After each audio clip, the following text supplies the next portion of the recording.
자, 그럼 우리 기도하고 시작하도록 하겠습니다. 존귀하신 하나님, 저희들에게 은혜를 주시고 하나님의 말씀을 배울 수 있도록 역사하여 주셔서 감사합니다. 배울수록 우리가 하나님을 더 집중할 수 있게 하시고 우리의 고백들이 진실되게 하시고 이 고백을 통하여서 하나님께 영광을 돌리며 진리 안에 거할 수 있는 저희들의 삶 될 수 있게 역사하시옵소서. 이 시간 공부할 때에 성령께서 저희들에게 깨달음을 더하여 주시옵시고 지혜의 영을 허락하시옵소서. 예수 그리스도의 이름으로 기도드리옵나이다. 아멘. 우리 성령으로 잉태하사 이 부분 같이 나누었는데요. 우리는 무엇을 알고 싶어 하는가? 능력은 어떻게 임하는가? 성경은 무엇으로 자라가라고 말하는가? 이 부분에 대해서 같이 나누었습니다. 우리는 왜 교회를 다니고 무엇을 알고 싶어 하는지를 점검해야 한다. 이렇게 제가 말씀드렸습니다. 예수 그리스도를 알아야만이 평강과 은혜가 있고 예수 그리스도를 알아야만이 하나님께서 주신 은혜의 풍성함을 누릴 수 있다. 이렇게 말씀드렸고요.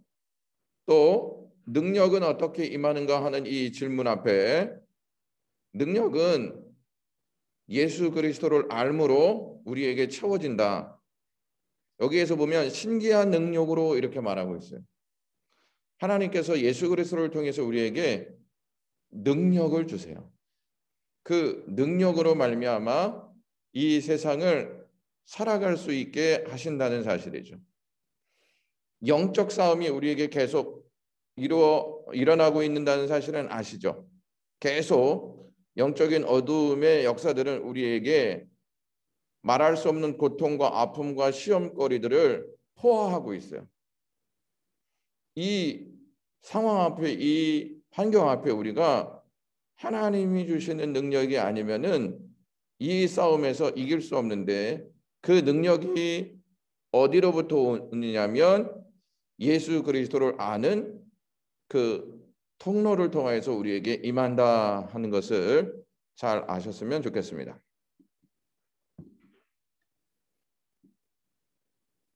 잠깐만요. 전도사님 이게 안 넘어왔는데.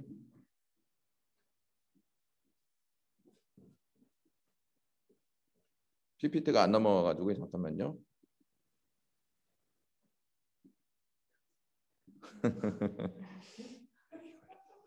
네, 렉이 걸린 것 같아가지고 잠깐 다시 하겠습니다. 네, 그 형제는 아니고요. 이제 그 돋보이는 존재가 있겠죠 여기서. 네.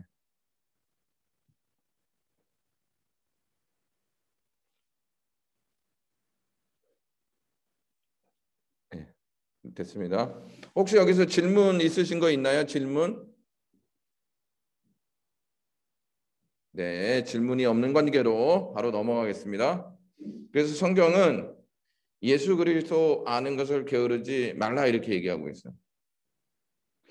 예수 그리스도를 알지 못하면 우리에게 능력이 생길 수 있을까요? 없을까요? 능력이 생길 수가 없어요. 그래서 게으르게 되면 자꾸 우리의 힘을 의지하게 되고 우리의 힘으로는 영적 어두움의 싸움에서 이길 수 없다 하는 점 잘 받으셨으면 좋겠습니다. 성경은 무엇으로 자라가라고 말하는가? 이건 역시 마찬가지로 예수 그리스도를 알아가는 지식으로 자라가라 이렇게 얘기해요. 예수 그리스도의 지식이 아니면 우리는 자라날 수 있다 없다? 자라날 수 없다는 것입니다. 우리의 삶은 자꾸 망각하는 기능이 있잖아요. 망각하는 기능이 있다는 것은 자꾸 잊어버린다는 거예요. 이 잊어버림이 있으면 우리에게는 자꾸 아무것도 없는 공허한 상태가 되어지고 공허한 상태가 되어지면 자꾸 다른 것이 들어오려고 하는 역사가 임합니다. 이것을 막아내기 위해서는 채워져 있을 때 이것을 막아낼 수 있습니다. 그러므로 자꾸 예수 그리스도를 아는 지식으로 자라가야 합니다. 자, 그래서 지난주 저희가 한번 살펴보았을 때 적 그리스도는 예수 그리스도를 부인하는 것. 예수 그리스도께서 육체로 오셨다는 사실을 부인하는 자, 이것이 적 그리스도다 하는 거예요. 자, 만약에 이 목사님, 안에서 예수 그리스도 화면이 안 보여요. 화면이 안 보여요? 왜 안 네. 보이죠? 오늘 이제 보여요. 이제 보여요? 네. 그러면 우리 권전사님이 왔다 갔다 하면은 보이고 안 보이고가 결정되니까 계속 왔다 갔다 이렇게. 자, 적그리스도가 교회 밖에만 있는 게 아니고 교회 안에 있을 수도 있다는 거예요. 예수 그리스도를 부인하는 자들이 교회 안에 있으면 적그리스도다 이렇게 강하게 강한 어조로 말씀드릴 수 있습니다. 자, 성경이 기록된 목적이 예수님을 믿게 하는 것이다. 이렇게 예수님께서 직접 말씀을 통하여서 우리에게 전하셨습니다. 예수 그리스도를 알지 못하면 성경의 목적에서 빗나간다, 안 빗나간다. 빗나간다는 거예요. 그러니까 성경을 진짜 잘 아는 사람은 예수 그리스도를 알게 되고 예수 그리스도를 굳건한 반석 위에 믿음의 대상으로 삼고 나갈 수 있는 자, 이 사람이 가장 성경에서 중심을 가지고 사는 자다 이렇게 말씀드립니다.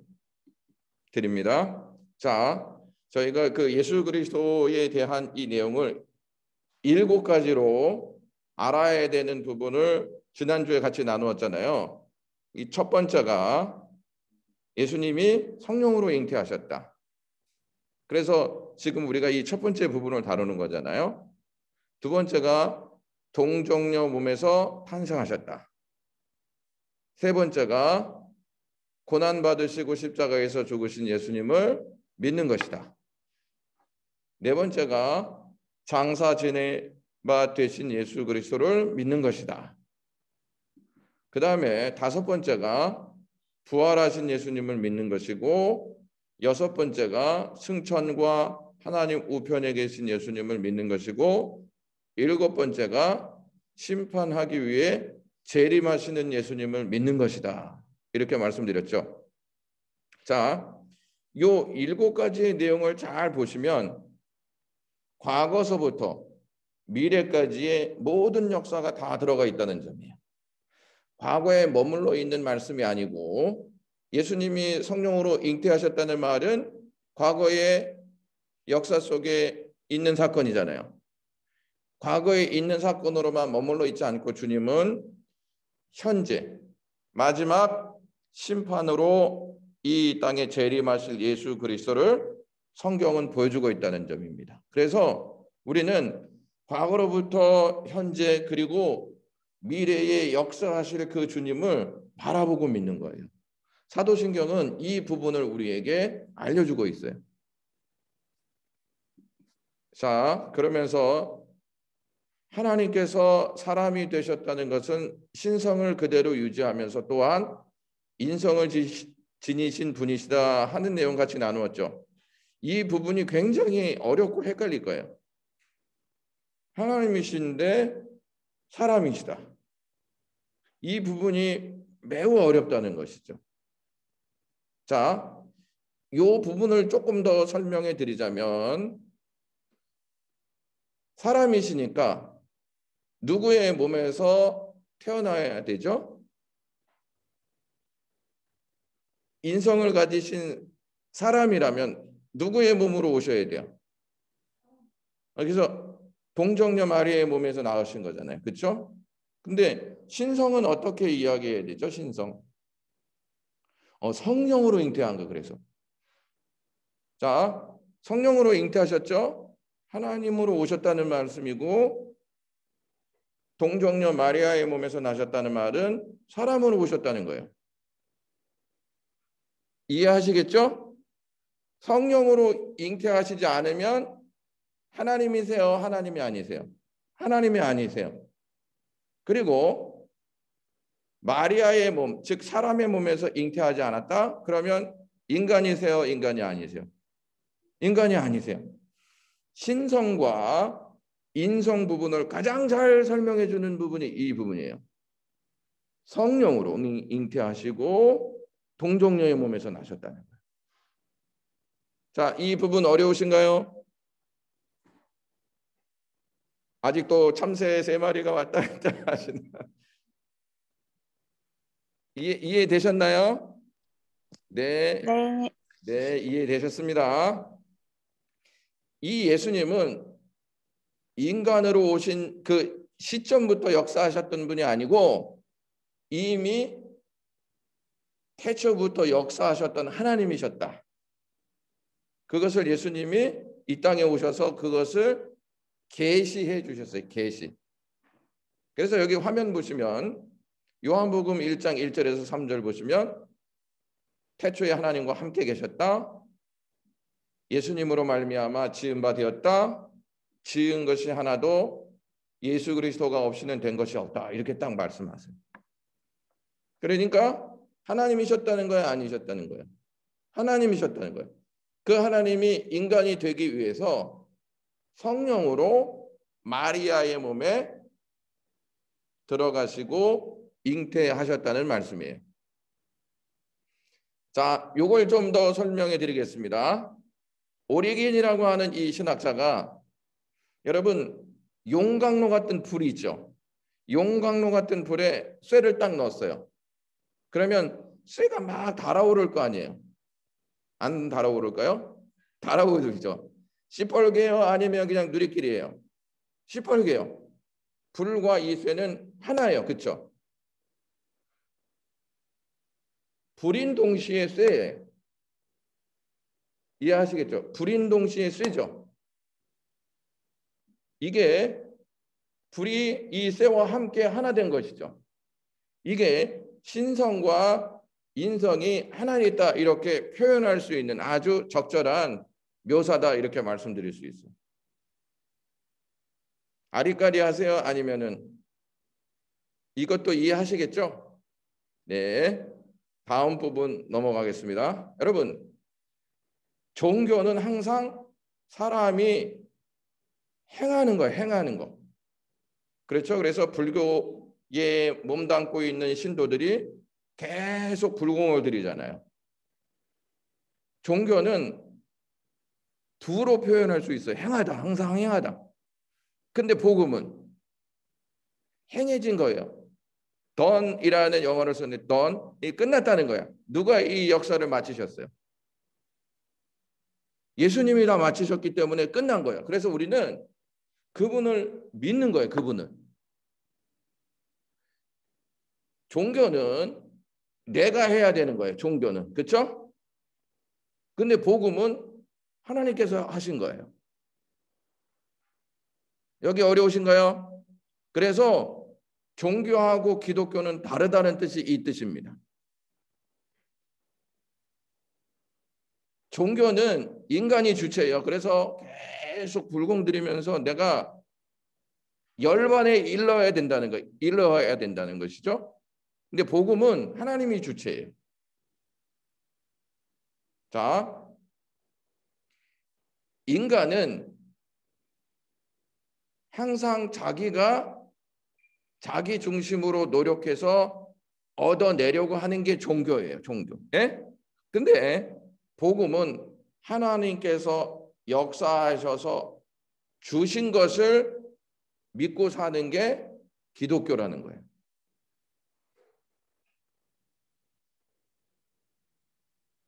이제 종교하고 복음에 대해서 이제 아시겠죠? 자, 제가 이분이 누구냐면 여러분 설교 시간에 가끔 목사님들이 말씀하신 C.S. 루이스라고 하는 영국의 교수이고 회심하여서 하나님을 신실하게 믿었던 변증학자다 이렇게 말씀드릴 수 있는 사람이에요. 이분이 뭐라고 얘기했냐면 육적 본능처럼 영적 본능도 채워져야만 하기 때문에 먹을 게 없으면 영혼은 뭐라도 먹는다. 독이라도 먹는다는 거예요. 그러니까 제 말씀은 복음을 주지 않잖아요. 그러면 우리의 영혼은 굶주리게 되어 있어요. 에? 그러니까 복음을 주지 아니하니까 뭘 먹어요? 독이라도 먹겠다는 거예요. 여러분 전쟁 역사를 보면 먹을 게 없으면 자기 자식 막 잡아먹죠.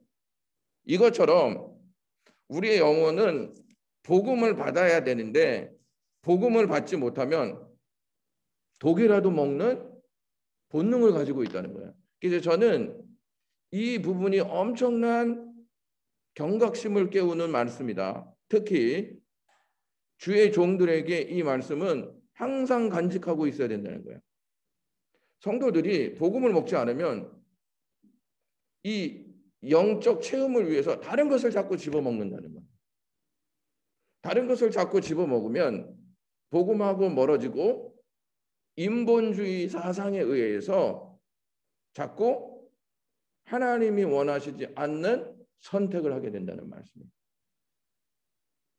그래서 저와 여러분들은 항상 복음을 먹으려고 하는 강력한 의지들이 있어야 돼요. 그래야 우리 영이 복음으로 채워지고 복음의 삶을 살아갈 수 있는 하나님의 백성이 된다는 뜻입니다. 여러분, 답이 되는 기독교라는 책에서 이 팀 켈러 목사님이 자유주의 교단에서 목회하고 있었던 목사님과 만나서 대화를 했습니다.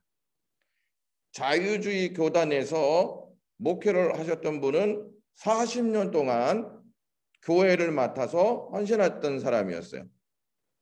그런데 이분이 공부하였던 그 시절에 1960년도에 교수들이 이렇게 이야기했다는 것입니다.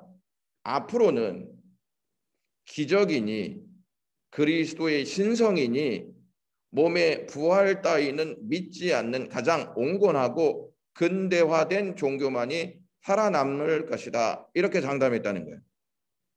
앞으로는 기적 이런 거 사람들이 믿지 않아. 앞으로는 예수님이 하나님이시다. 이거 믿지 않아.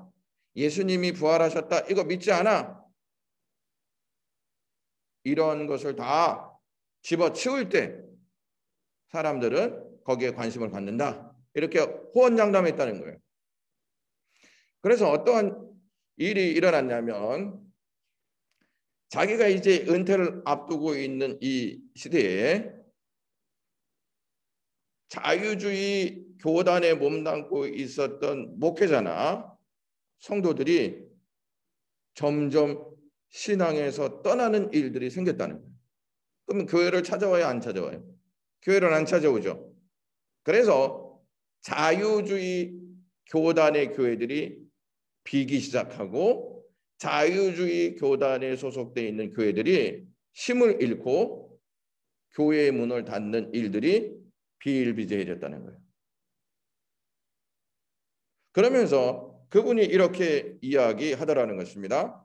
그나마 교회 문을 닫지 아니하려면 활기차게 성장하는 교회에 건물을 빌려주는 수밖에 없는데 그런 교회는 우리가 곧 퇴출될 거라고 들었던 모든 교리를 믿고 있는 교회였다. 이렇게 말해요. 그러니까 바른 교리, 바른 신앙 고백을 하고 있는 교회만 앞으로 살아남고 앞으로 복음의 씨를 뿌릴 수 있는 영향력 있는 영적 공동체가 된다는 말씀이에요. 다시 말씀드려요. 우리가 고백하고 있는 이 신앙 고백 있죠. 이 신앙 고백을 중심으로 해서 신앙생활하는 교회는 반드시 서고 마지막 시대 때에 하나님의 은총을 입고 쓰임받는 교회가 되지만 신앙 고백을 소홀히 여기고 그 교리를 중심으로 해서 신앙생활이 이어지지 않는다면 그 교회 역시 문을 닫게 된다는 점입니다.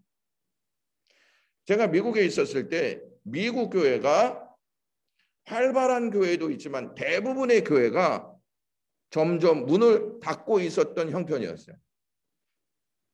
문을 닫고 있었던 교회들의 모습을 보면 무엇을 믿지 않냐면 부활을 믿지 않아요. 부활을.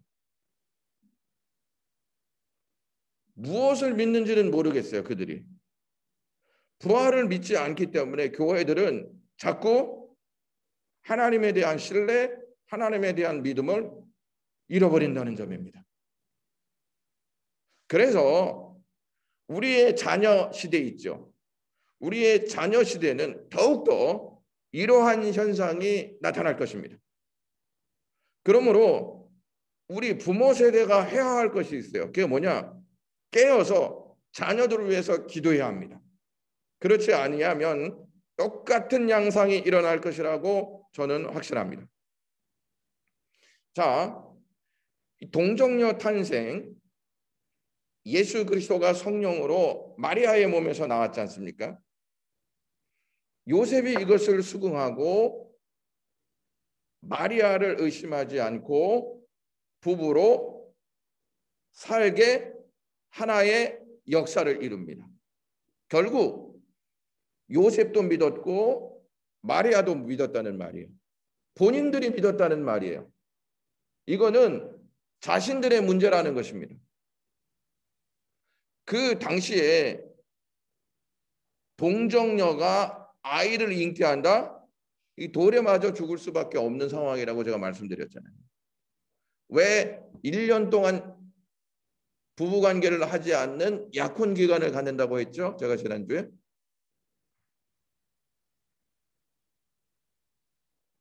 아니 목사님 뭐 서로 그냥 간절한 마음을 갖게 하기 위해서 1년 동안 공백 기간을 갖는 것이죠. 이게 아니고 이 여자가 정조를 지켰느냐, 순결하냐, 순결하지 않냐, 이것을 이 1년 동안의 기간에 남편들이 점검했다는 거예요. 근데 덜컥 아이를 가졌어요. 요셉은 멘붕일까요? 멘붕이 아닐까요? 멘붕이죠. 그래서 끊으려고 했을 때 천사를 보내셔서 무서워하지 말라. 마리아는 다른 남자와 관계를 맺고 아이를 갖는 게 아니고 성령으로 잉태되어진 역사다. 이것을 천사가 알려준다는 것이죠. 자, 지난주에도 말씀드렸는데 엘리사벳이 있잖아요. 엘리사벳은 세례 요한의 엄마잖아요. 이 엘리사벳도 아이를 가질 수 있는 상황이었어요? 아니었어요? 아니었어요. 그런데 하나님께서 샤가리아에게 성소에서 만나셔서 아이를 줄 것이다. 이름을 요한이라고 하라고 하나님께서 다 계시해 주셨죠. 자, 예수님이 태어나시기 6개월 전에 세례 요한도 신비적인 역사로 이 세상에 예수님의 역사를 언급하는 요한으로 이 땅에 등장했다는 것입니다. 요한은 무슨 역할과 같다고 제가 말씀드렸어요? 요한은 전령과 같다고 말씀해요. 전령. 전령이 뭔지 아세요? 전령? 그 당시에 전령은 왕이 어디를 방문하지 않습니까? 6개월 전에 먼저 갑니다. 그래서 숙소, 무슨 말을 해야 하고 누구를 만나고 어디에서 머물러야 할지를 다 조사하고 돌아와서 이 전령이 하는 대로 이 왕이 그곳을 다 방문하고 사람을 만나는 거예요. 그 전령을 보면 누가 보인다? 왕이 보인다는 것이죠. 전령이 신비한 역사로 이 땅에 태어났죠. 예수님 신비한 역사예요? 신비한 역사가 아니에요. 신비한 역사예요. 자, 근데 보세요. 이 세례 요한이 엄마의 뱃속에 있었을 때 마리아하고 예수님하고 같이 만나잖아요. 근데 이 세례 요한이 예수님을 보고 기뻐서 뛰놉니다. 신비한 역사예요? 신비하지 않은 역사예요? 신비한 역사예요. 세례 요한이 알아본다고요. 이분이 메시아인지. 어떻게 알 수 있냐? 성령의 충만함의 역사가 있었기 때문에. 성령의 역사가. 이러한 부분이 없다면 성령으로 잉태하사 이 부분이 이해될 수 없습니다. 그런데 누가는 이 성령에 대한 부분을 굉장히 자세하게 다룹니다. 성령으로 잉태된 주님의 역사를 우리에게 똑똑히 알려주시기 위해서 이러한 내용들을 우리에게 알려주는 것입니다. 자, 그래서 한번 보시면 AD 6세기에 시리아의 설교가 제이콥이 이렇게 얘기했습니다. 하나님의 아들이 성령을 주시니 아직 태중에 있었던 아이가 세례 요한이 성령의 세례를 받았다. 즉시 복중의 아이가 다윗의 자손으로 오신 왕의 길을 예비하기 위해 말씀을 전하기 시작했다. 자궁 안에서 그 길을 예비하기 위해 기뻐 뛰놀며 재촉하는 아이로부터 새로운 메시지가 전해졌다. 그게 뭐예요? 새로운 메시지가 뭐예요? 메시아가 오셨다는 거예요. 메시아가. 그래서 뛰놀았다는 거예요. 뭐 여기까지 좀 생각해 보실 때 우리의 세계하고는 전혀 안 맞는 세계가 지금 펼쳐진다. 그런 생각이 들죠. 근데 보세요. 성령의 역사임을 우리에게 분명히 증거해 주기 위해서 지금 이 부분을 이야기하고 있는 성령의 역사가. 왜 성령의 역사라고 말씀드렸죠? 하나님이 오시기 때문에 하나님이. 자, 그 부분들은 이제 계속 좀 한번 나누어 보겠습니다. 여러분, 사도신경에 이렇게 시작하잖아요. 전능하사 천지를 만드신 하나님 아버지를 내가 믿사오며. 전능하시니까 가능해요, 안 가능해요? 가능한 거예요. 전능하시니까 성령으로 잉태되어지고 전능하시니까 마리아의 몸에 오실 수 있고 전능하시니까 세례 요한의 역사를 통해서 메시아가 왔다는 사실을 알고 뛰놀도록 하나님께서 역사하셨단 말이에요. 이 부분이 없다면 그 다음이 이해되어지지 않고 이 부분이 없다면 우리의 신앙 고백은 이해할 수 없는 고백이 되고 말 것입니다. 자, 예수님이 성령으로 잉태되었다고 성령님을 아버지라고 고백하지 않아요. 그래요, 안 그래요? 왜 이렇게 고백하지 않냐면 사도신경을 잘 보세요. 전능하사 천지를 만드신 하나님 아버지를 내가 믿사옵니다. 그러니까 하나님이 아버지이시기 때문에 성령이 아버지가 되실 수 있다 없다? 없다요, 없다. 자, 그래서 제가 이렇게 말씀드렸어요. 초대교회 교인들이 이렇게 이해하지 않았다. 무슨 말이냐면 성령께서 아버지시다. 이거 이렇게 이해하지 않았다는 거예요. 왜? 이미 하나님이 우리 아버지시기 때문에. 자, 성령의 역할은 예수 그리스도를 감싸서 예수 그리스도를 감싸서 마리아의 몸에 들어가시는 역사. 이게 성령의 역사라는 사실이에요. 자, 하나님께서 천지를 창조하실 때 하나님께서 성령이 운행했다 이렇게 말씀하시죠. 운행했다. 이게 뭐라 그랬어요? 비둘기가 아래를 이렇게 덮고 있는 것처럼 성령께서 그렇게 역사하심으로 창조의 세계가 열렸다.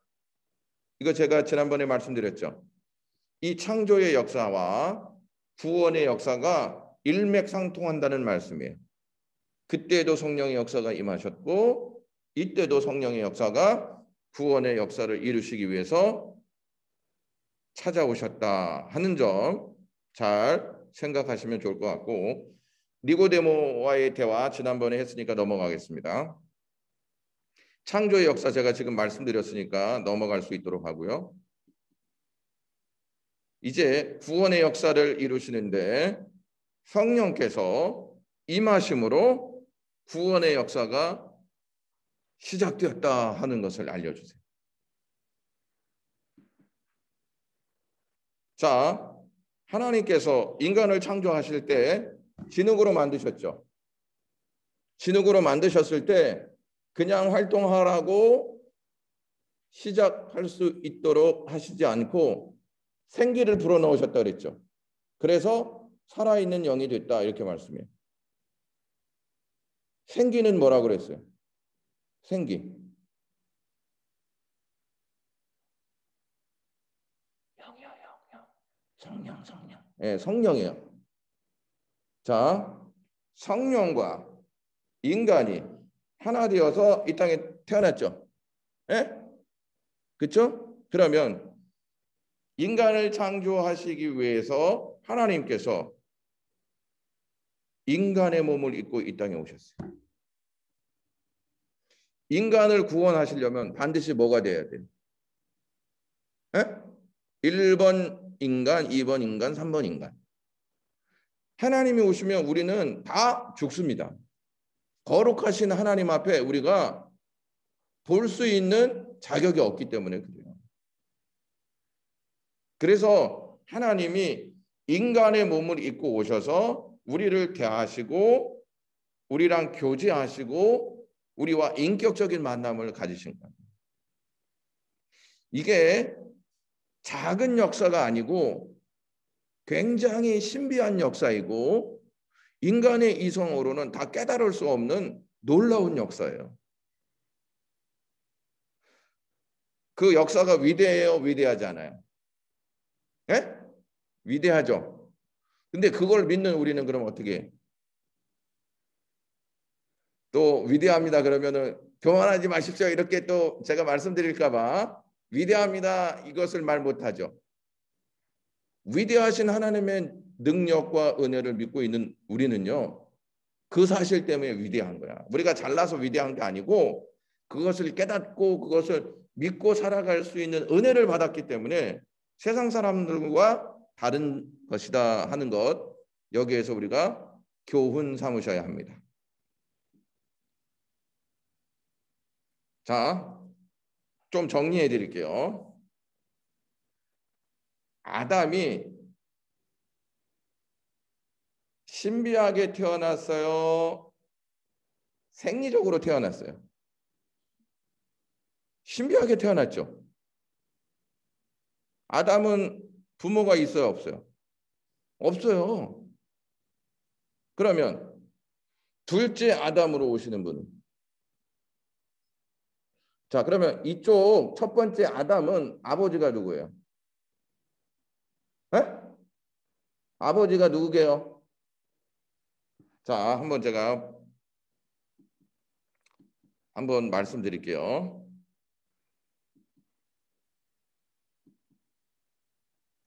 여러분 누가복음 3장 38절에 보면 그 위는 에노스요 그 위는 셋이요 그 위는 아담이요 그 위는 누구시니라?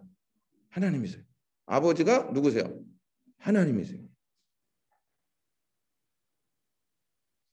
자, 굉장히 신비한 역사죠. 그러면 둘째 아담으로 오실 예수님은 신비하셔야 돼요? 신비하지 않으셔야 돼요? 신비해야 돼요. 그러면 무엇으로 잉태하셔야 돼요? 성령으로 잉태하셔야 돼요.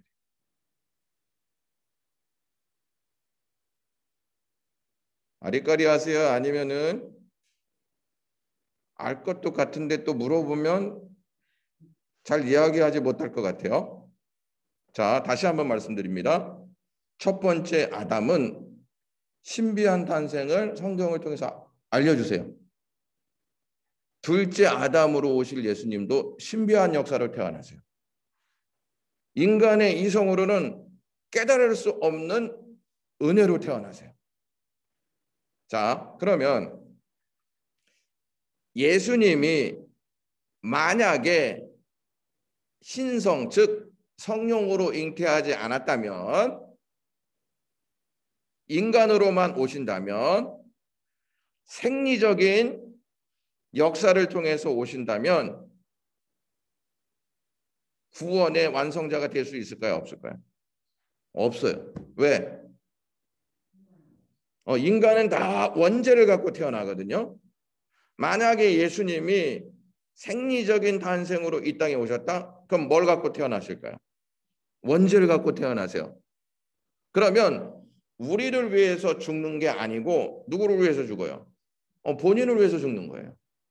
그런데 성령으로 잉태되셨기 때문에 죄가 있으세요, 없으세요? 죄가 없으세요. 그러면 예수님의 죽음은 본인의 죄에 대한 심판이 아니고 누구에 대한 죄의 심판이에요? 우리를 위한 죄의 심판이에요. 자, 잘 들어보세요. 첫째 아담은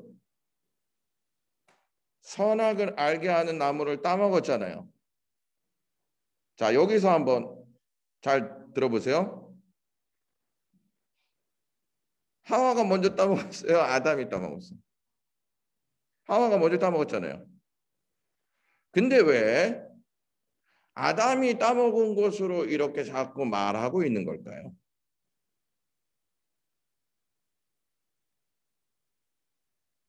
왜 그럴까요?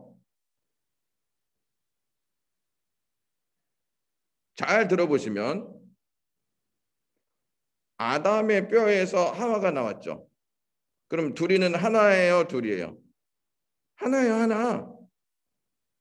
그래서 자꾸 둘로 생각하지만 하나로 생각하셔야 돼요. 그래서 인류의 대표자인 아담이 죄를 지었다. 그리고 조금 더 들어가면 아담도 먹었어요, 안 먹었어요? 먹었죠. 인류의 대표자가 죄를 지었기 때문에 그 후손들은 다 죄를 가지고 태어난다는 거예요. 원죄는 무슨 죄일까요? 원죄. 갖고 태어나는 거예요. 예. 오리진 신이죠. 오리진 신. 예? 뭐냐? 하나님에 대한 죄예요. 왜? 하나님이 선악과를 따먹지 말라 그랬잖아요. 근데 그거 따먹었어요? 안 따먹었어요? 누구에 대한 죄예요? 하나님에 대한 죄. 죄는 다 하나님에 대한 죄이지만 원죄를 가지고 태어났다는 말은 아담의 죄를 고스란히 가지고 태어났다는 말인데 이 안에는 하나님에 대한 죄로 시작되었단 말이에요.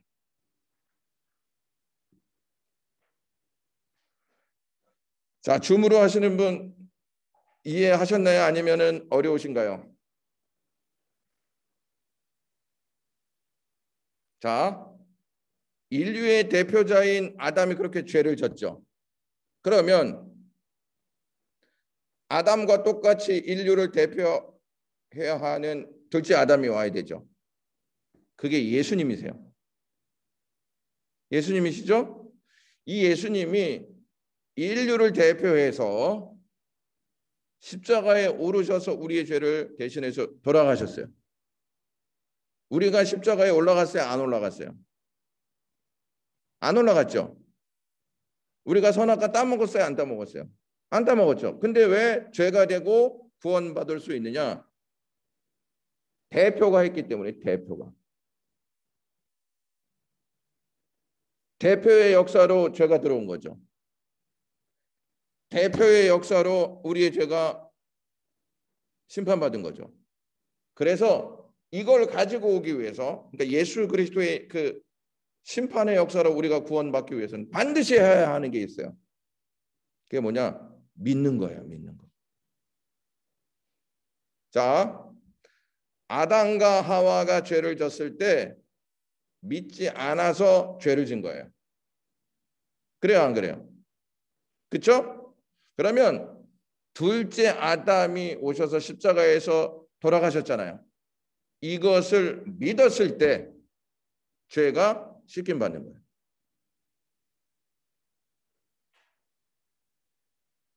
어려우신가요? 안 어렵죠?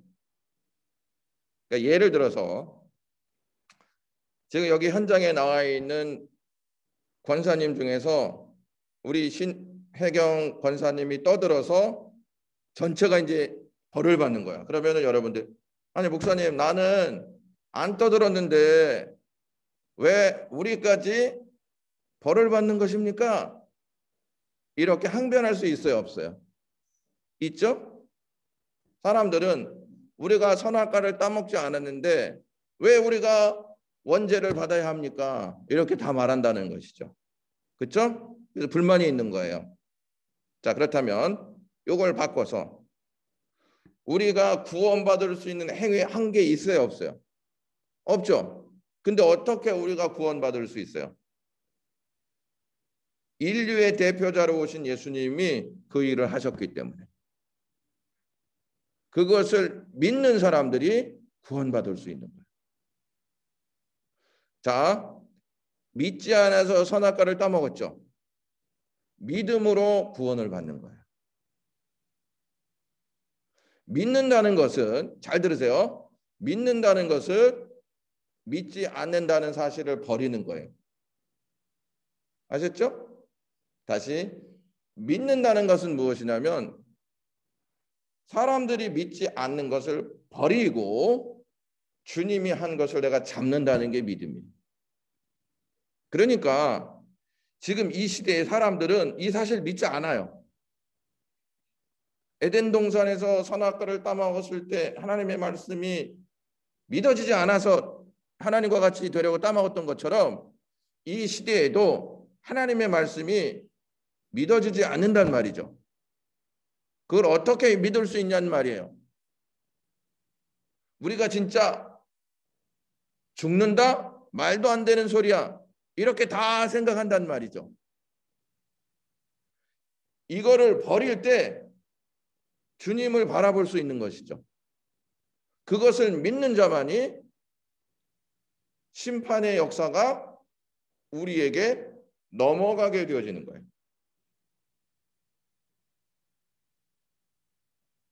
자, 한 5분 동안 좀 쉬시면서 눈을 좀 돌리시고 여기 그 머리 위에 참새들을 좀 정리시키시고 질문하실 거 있으면 좀 질문. 이 부분이 좀 어렵다. 그러면 다시 한번 설명해 달라고 좀 하시면 좋을 것 같은데.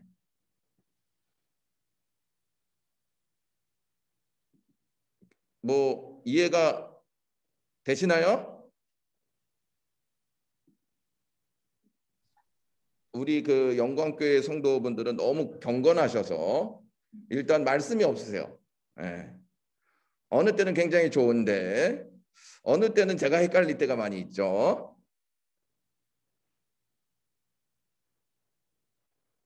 자, 그러면은 제가 질문 드릴 테니까 한번 답해 보세요.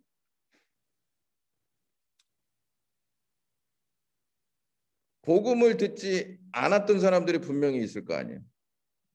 그렇죠? 우리가 속된 말로 이순신 장군은 복음을 못 들었는데 천국 가냐 지옥 가냐. 그렇게 말하는 사람들의 말을 들은 적이 있어요, 없어요? 있죠? 있어요. 자, 어떻게 대답하세요? 인류 최초의 인간이 들었기 때문에 다 들을 수 있었다고 우윤이지. 한 것 같아요. 네. 소속이 어디야? 네, 청년부예요. 청년분을 이렇게 알아요. 이게 무슨 말씀이냐면 아담이 들었잖아요. 최초의 사람 아담이 들었죠. 예? 그러면 책임이 이제 누구예요? 아담이에요, 아담. 사람들의 사람. 아담이 들었다면 계속 들을 수 있는 역사가 생겨요, 안 생겨요? 생기는 거예요. 근데 보통 사람들은 안 들었는데 어떻게 믿어요? 이렇게 얘기하죠. 그렇죠?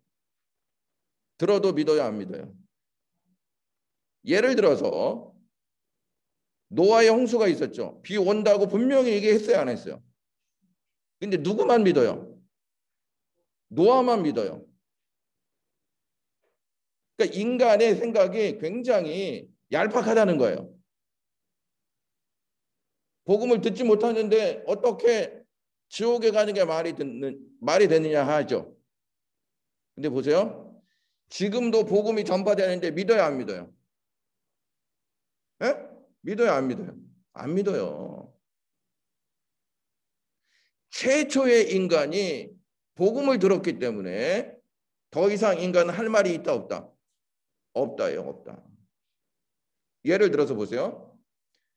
가인 하나님의 음성을 들었어요, 안 들었어요? 안 들었어요? 들었죠? 근데 하나님의 말씀대로 순종해야 하네요. 안 하죠? 여러분 같으면 하나님의 음성을 듣고 아벨을 돌로 쳐 죽이겠어요? 근데 가인은요, 돌로 쳐 죽여요. 하나님이 말씀 안 해서 죽이는 거예요? 본인이 그렇게 죄를 따라간 거예요. 본인이 죄를 따라가는 거예요. 할 말이 있다 없다? 할 말이 없어요. 그리고 이렇게 말씀하시는 목사님들이 있어요. 이순신 장군은 복음을 안 들었기 때문에 천국 갈 수도 있다. 만약에 이렇게 얘기한다면 예수님 십자가에 달려 돌아가실 필요가 전혀 없어요. 안 듣는 게 더 나아요. 왜? 천국 가니까 안 듣는 게 더 낫잖아요. 근데 뭐하러 오시냐고 안 듣는데. 이 부분을 굉장히 중요하게 다루셔야 돼요.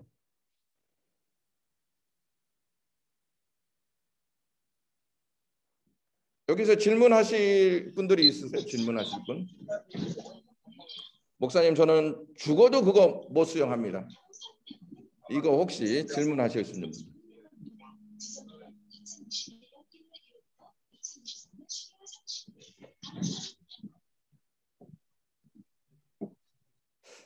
우리 그 영광교회 성도님들 꿀 좀 많이 드시는 것 같아요. 꿀.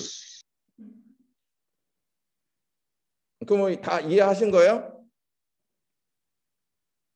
이해하셨다 하면 V자 한번 해주세요. 네, 대부분 은정. 이거 말고 잘못 들었어. 이다냐 이거 V자라 그랬잖아. V자. 자, 그러면 다른 질문 없으신 거죠? 자, 다른 부분 없으면 우리 6번 한번 보겠습니다. 5번까지 했으니까 6번. 첫째, 아담의 타락이 없었다면 마지막 아담의 무엇도 없었다. 자, 넘어가겠습니다. 잠깐만요.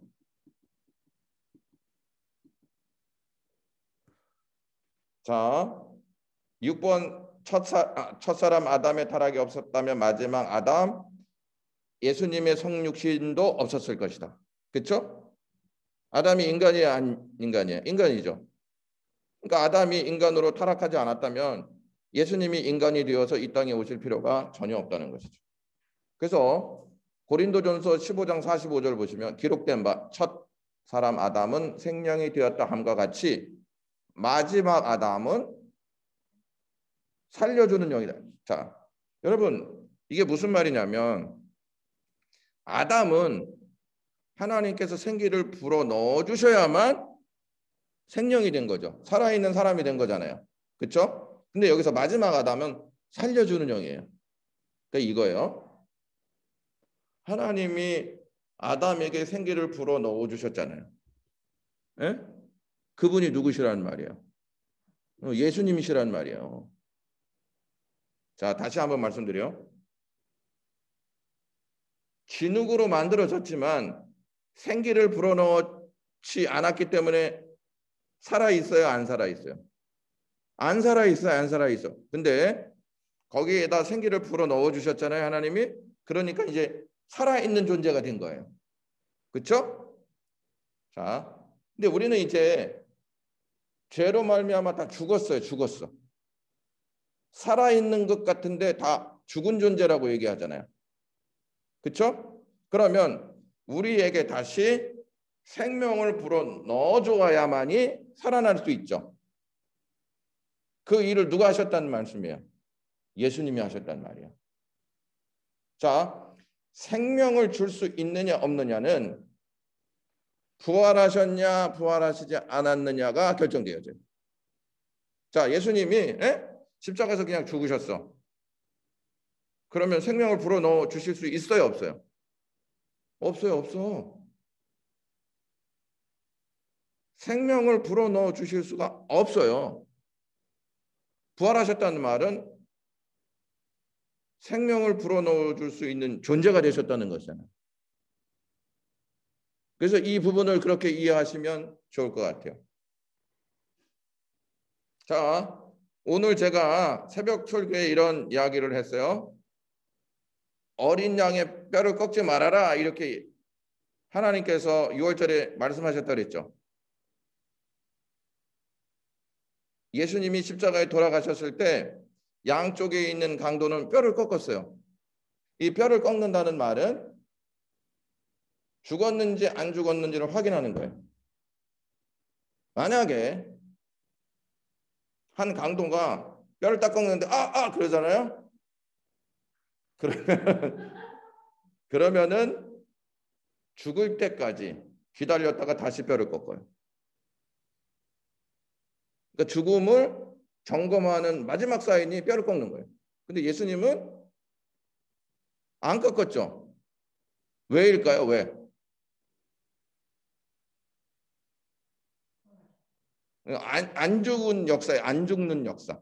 부활하시기 때문에 이 구약에 예언된 역사가 성취되는 사건이에요. 좀 어려우신가요?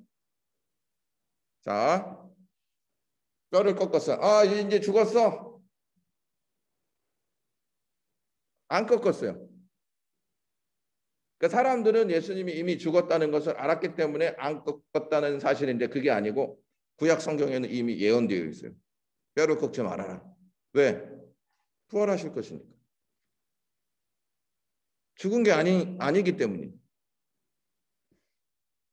자, 제가 이 말씀 드렸죠? 생리적인가 신비적인가? 신비적인 거죠. 신성과 인성이 하나로 결합하려면 예수님이 반드시 성령으로 잉태되고 마리아의 몸에서 나셔야만 합니다. 이걸 들으시면 이 내용을 들으시면 이렇게 말씀드려도 될지 안 될지 모르지만 굉장히 논리적인 거라는 거예요. 신비한데 아주 논리적인 거. 왜? 하나님이시기 때문에 성령으로 잉태되고 인간으로 오셔야 되기 때문에 마리아의 몸을 빌리셨단 말이에요.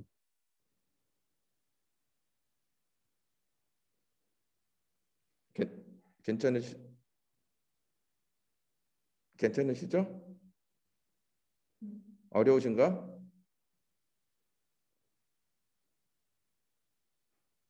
어려우세요? 안 어려우세요? 이해가 가요? 아니면 옆으로세요? 오사모님? 어떻게? 이해가 가요? 네. 그래서 아담의 아버지는 하나님이시죠. 네? 예수님의 아버지는 하나님이세요. 요셉이 아니에요. 요셉이 아니야. 그래서 마태복음 족보를 쫙 읽어보시잖아요. 그러면은 남자에게서 남자가 나고 남자에게서 남자가 나고 남자에게서 남자가 났는데 21절인가요? 거기 가서 보시면 여자에게서 예수가 나시냐라 이렇게 얘기해요. 육신적인 아버지는 요셉인데 요셉은 실제적으로 그의 아버지가 아니죠. 왜? 요셉의 씨를 받고 태어난 분이 예수님이 아니시기 때문에. 아셨죠? 그러면 예수님의 아버지는 누구예요? 하나님 아버지세요. 하나님 아버지. 그럼 아담의 아버지하고 예수님의 아버지가 똑같아요? 틀려요? 똑같죠? 그러면은 신비적인 거예요? 아니면은 그냥 그럴 수도 있는 거예요? 신비적인 거예요. 그래서 예수님이 세례를 받고 올라오셨을 때에 내 사랑하는 아들이다 이렇게 얘기하시잖아요. 아들이에요, 아들. 아버지는 누구시냐면 하나님이시라는 거예요. 여러분 보시면 누가복음에 예수께서 가르치심을 시작할 때 30세쯤 되시니라 사람들이 아는 대로 요셉의 아들이니. 사람들은 요셉의 아들로 알고 있었단 말이에요. 사람은. 그렇죠? 근데 아까 족보에 보면 예수님의 아버지는 누구세요? 하나님이세요, 하나님.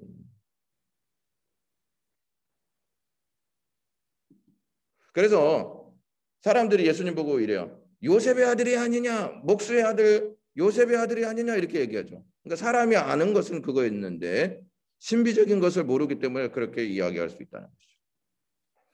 만약에 예수님이 요셉의 씨를 가지고 태어났다면 죄를 가지고 태어나게 된다. 죄를 가지고 태어나시면 죄인을 구원할 수 없고 자신만 구원하게 된다. 이렇게. 자, 근데 자 보세요. 죄는 사망이죠. 죄는 사망이죠. 그럼 예수님이 자기의 죄를 위해서 돌아가셨어.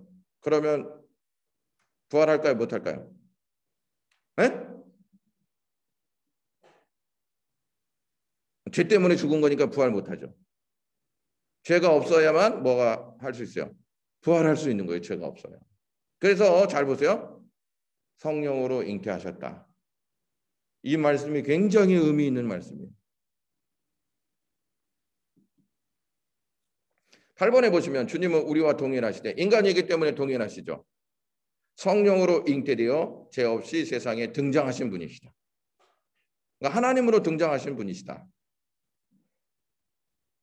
여러분 그래서 구약 성경에 보면 하나님은 거룩하시다 거룩하시다 거룩하시다 나오시죠. 죄가 없으시다는 뜻이에요.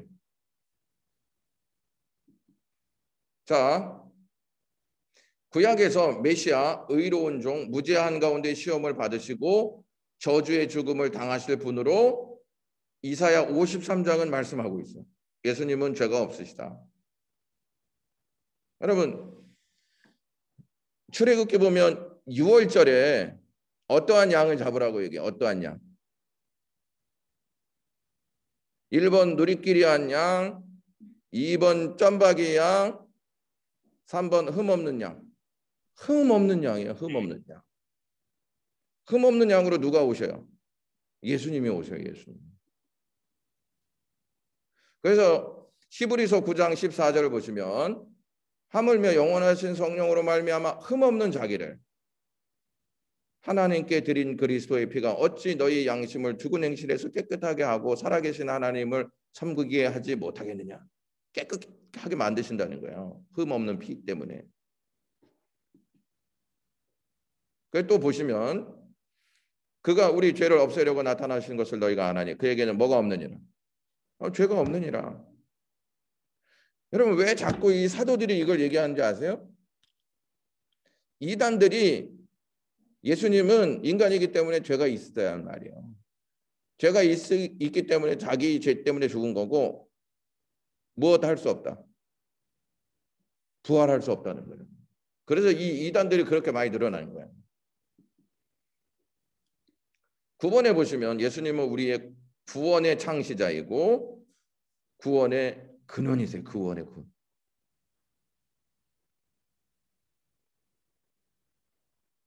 만물을 만드신 분이 구원의 역사를 이루세요.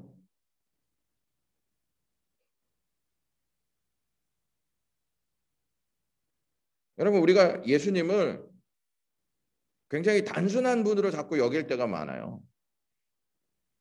예수님은 우리가 측량할 수 없는 위대한 분이세요. 그래서 히브리서 5장 9절을 보시면 온전하게 되셨은즉 자기에게 순종하는 모든 자에게 영원한 구원의 근원이 되신다 이렇게 얘기해요.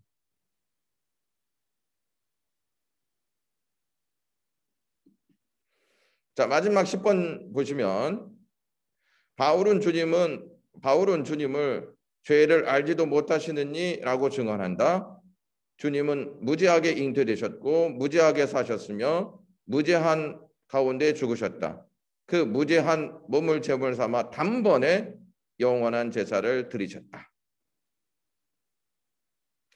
구약 성경에 보면 계속 제사를 드리죠. 예? 그 양은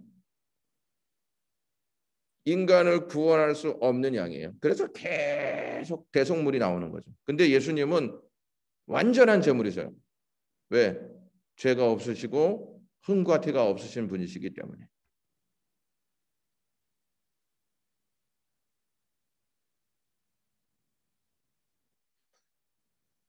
자, 8시 57분이 됐습니다. 이제 질문하시면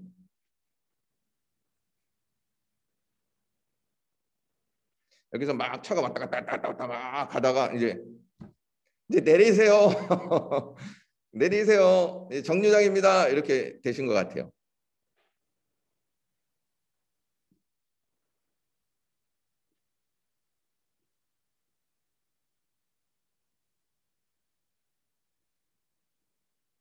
자, 질문 있으시면 우리 청년부 회장님 네. 어디 갔다 왔어? 여보세요? 네. 질문하세요. 질문. 질문이요? 응. 제가요? 그럼 누가 해? 내가 할까요? 좀 늦게 들었는데 제가요? 늦게 들어왔어? 제가 좀 일이 늦게 끝나서 그래서 늦게 한 거야. 그니까요. 그러니까. 네, 자, 또 다음 주에 같이 질문할게요. 네. 통합해서. 음. 네.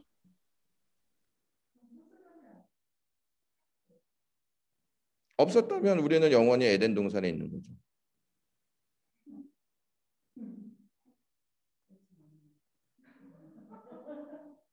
근데 우리가 얼마나 좋았을까 하잖아요. 우리에게 또 하나님의 나라를 주셨기 때문에 우리는 얼마나 좋은지 몰라요.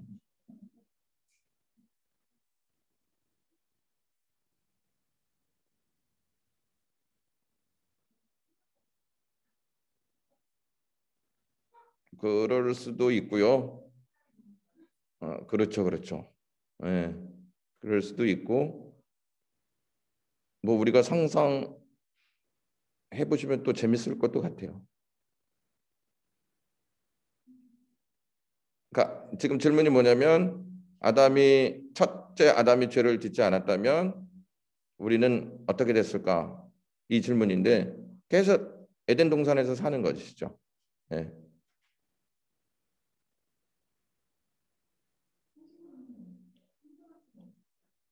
예?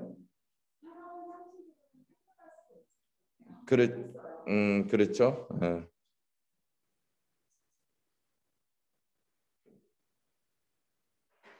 근데 이제 우리가 딱 하나님의 나라에 가는 순간 우리의 모든 의문들, 우리의 모든 마음의 앙금들 이런 것들이 다 없어질 거야. 그 딱 순간에.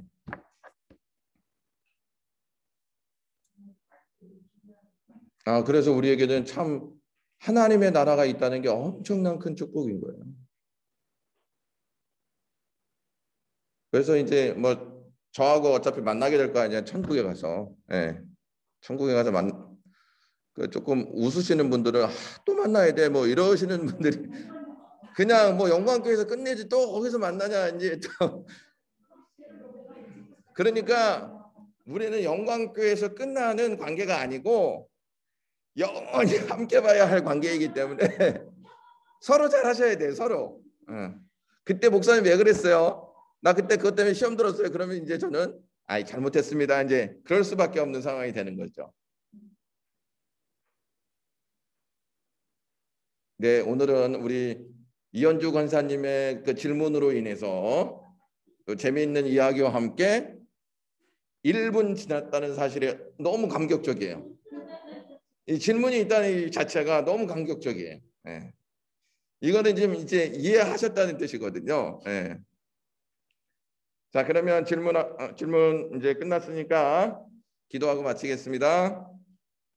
주님, 우리가 알면 알수록 그리스도께서 우리에게 주신 은혜가 얼마나 깊은지, 우리를 구원하시고자 하나님 나라의 보좌를 버리시고 인간이 되시고 인간이 되셔서 우리의 죄를 십자가에서 심판받으사 우리를 구원하시기 위하여 부활하신 역사를 깨닫게 하신 것을 진심으로 감사합니다.